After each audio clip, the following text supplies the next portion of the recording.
We are broadcasting free and in the clear from the terminal building at the Sebring Regional Airport in Sebring, Florida. During the U.S. Sport Aviation Expo 2017. Our next guest, Ryan Keogh, will not be here today. We have been informed there has been some sort of an emergency and he's unable to attend the interview. Our best wishes go to Ryan Keogh and all of them.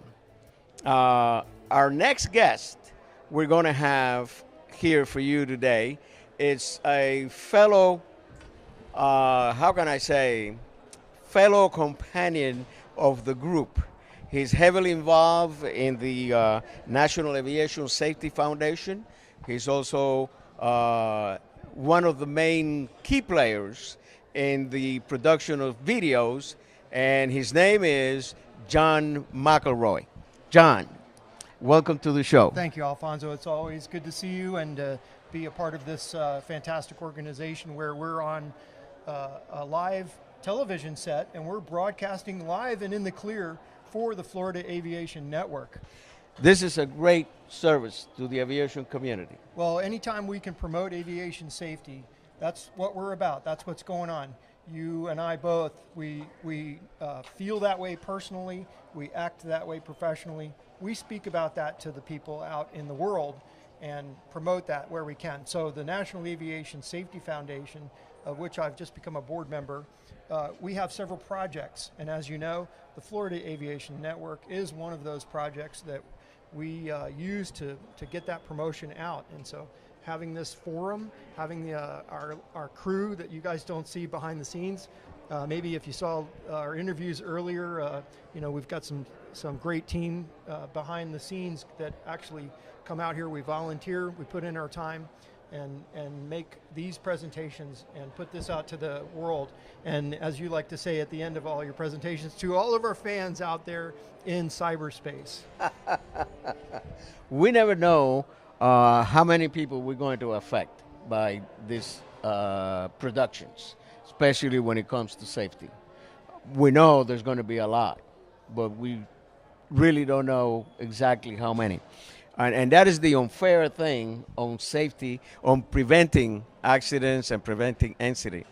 You never know how many you prevented. You know what I'm saying? Yeah, and I've talked to a few people, and anytime we can connect with one person, I know we connect to thousands through this medium of being out on the internet and broadcasting live and in the clear. I know we introduced the concept, and let's just keep the conversation going. That's what it's about.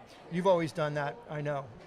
Well, here's one thing. Why don't we tell our audience out there what FAN is about, Florida Aviation Network? Yes, exactly. Well, we've just begun to talk about that right now. You and I have discussed this personally, and now let's just begin to share this out with our fans. So, the most important thing is to get out the message. We've got to have a way to do that. So the Florida Aviation Network has our domain out on the internet, floridaaviationnetwork.com.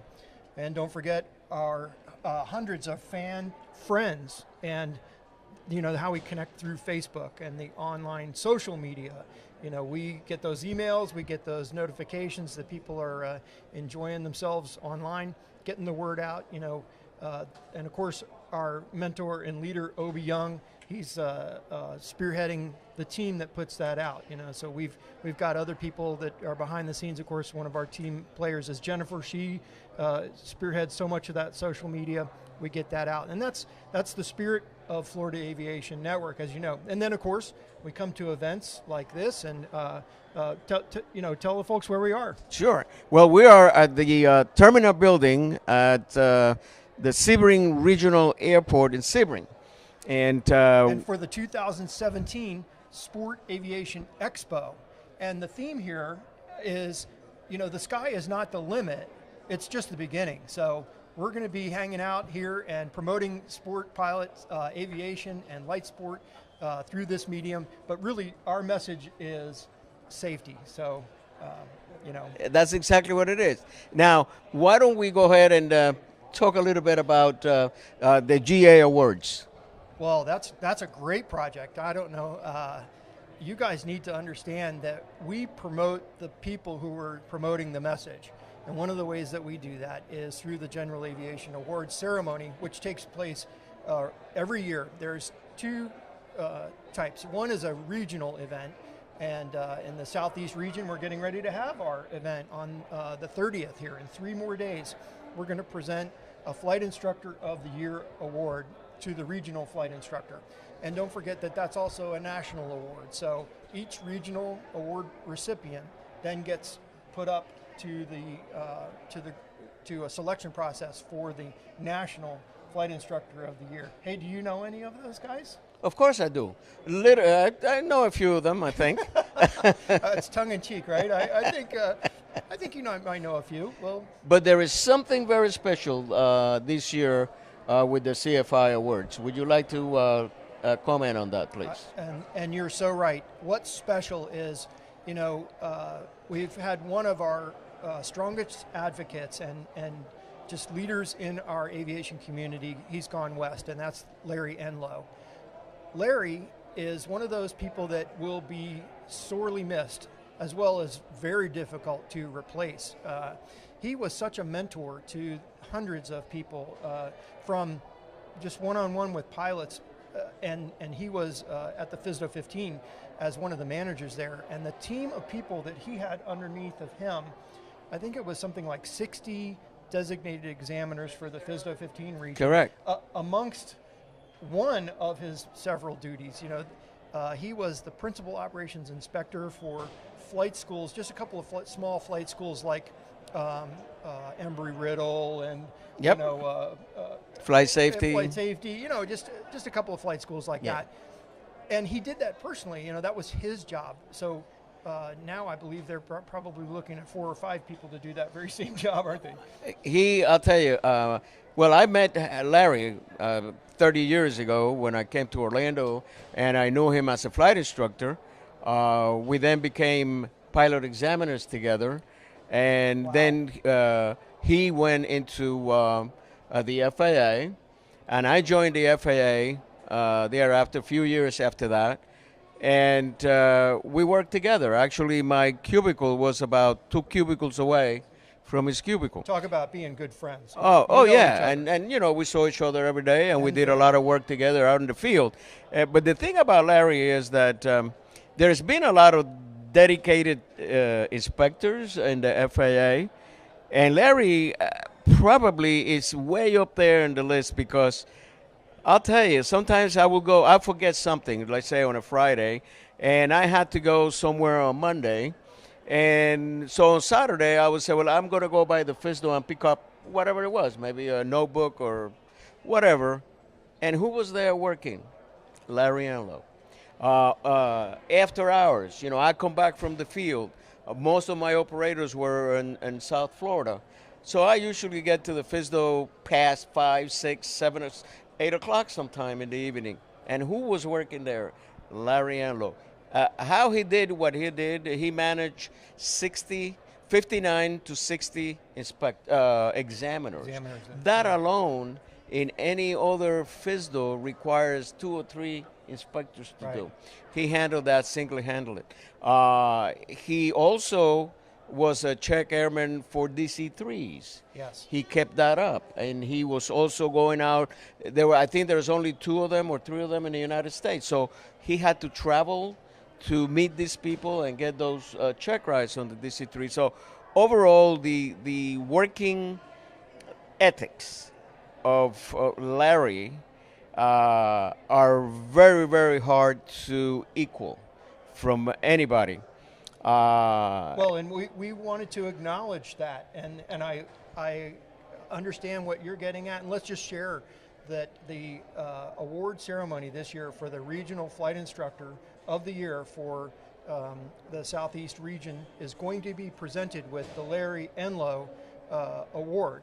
And on that plaque is a picture of Larry and of the DC-3 that's etched in granite. Right. And that represents, that symbolism really represents a couple of the things that you've just talked about, that solid ability to deliver just a stellar work ethic.